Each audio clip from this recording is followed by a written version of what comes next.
Elsewhere, homeowners accused of encroaching into the Ngong Forest land will know their fate in 2 weeks. This is after a Parliamentary Environment Committee tables its final report.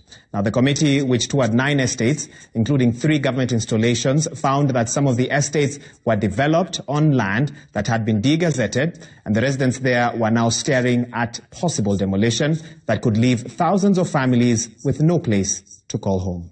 After gathering the views of the Environment Minister on the petitioners on whose houses risk being demolished over the disputed Ngong Forest land, the Environment Committee will be fitting into the alleged scene of crime to assess the extent of the encroachment and also the possible remedies.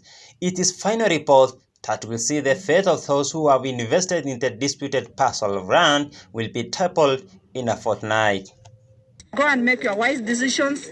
Take care of it. We are Kenyans and we are patriotic Kenyans. We have served this country and we would like to enjoy our retirement time. We are not here to say that the people who built in these places have built illegally, but we are here on a fact-finding mission. As you also make your decision, even if there were mistakes that were done, we give it we try to find an amicable solution so that these residents can enjoy a living for the hard investment they put in their lives.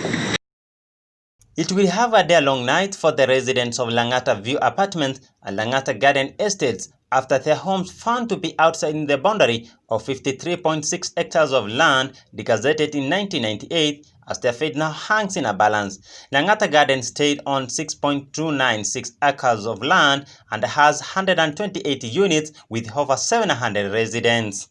We will have a separate case for 53 acres. For this one, tunakanyanga njuu ya msitu. Langata women iko ndani ya msitu. These are the developers who have developed inside the forest. Tuko pamoja? So hiyo kesi ni tofauti. Hawa wako hapa wana CCF hata ukianza kupanda miti. Hapa ni ndani ya msitu. Those who have still the properties constructions in the estates accuses the KFS of not telling the whole story. Some of other estates include Loyal Park, Sun Valley 1 and 2, Langata Gardens, Forest Edge, St. Mary's Hospital, the Dubs section, and Langata Women's Prisons. In the 1980s, the person who first wrote a letter with intention to exercise this place is the conservator of forest, with intention to give this land to the prisons, which was given to prisons. Okay. And the prisons eventually surrendered the land to the Lands Commission, saying that they have no capacity to develop this place. And they said, please give it out for residential. Kenya Medical Associations in Langata is among 130 in structures and over 2,000 occupants lies on the disputed of 53.6 hectares, de-gazetted by the 10 Environment Minister, the late Francis Lotodo.